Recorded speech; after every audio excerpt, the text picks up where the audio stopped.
গাজওয়াতুল হিন্দ যুদ্ধে মুসলিম অধ্যুষিত এলাকা মুশরিকরা দখল করে নেবে, এটা কি বাংলাদেশ?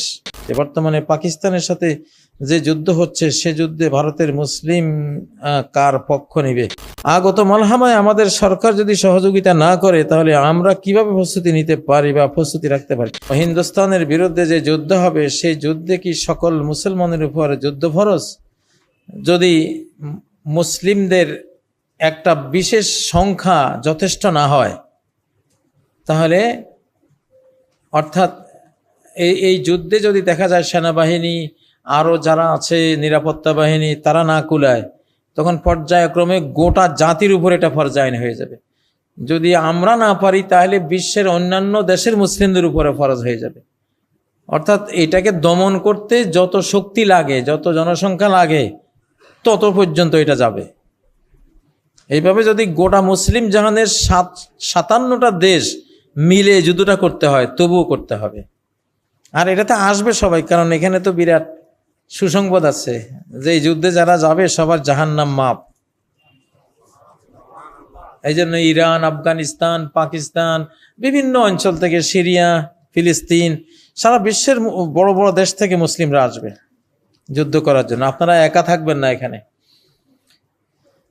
তৃতীয় প্রশ্ন হলো, মুসাফিরের নামাজ ও রোজার সঠিক নিয়ম জানালে উপকৃত হব।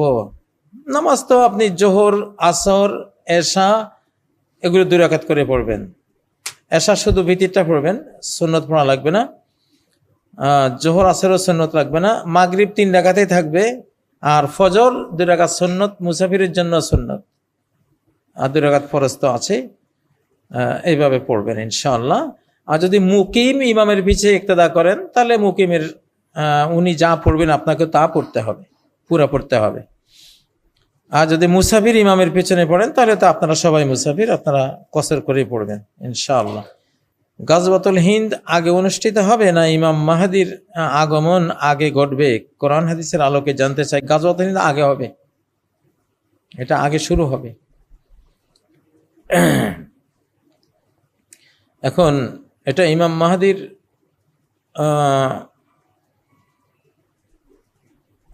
এমন সময়ে হতে পারে যে সময়ে হয়তো ইমাম মাহদির আত্মপ্রকাশ ঘটে যাবে।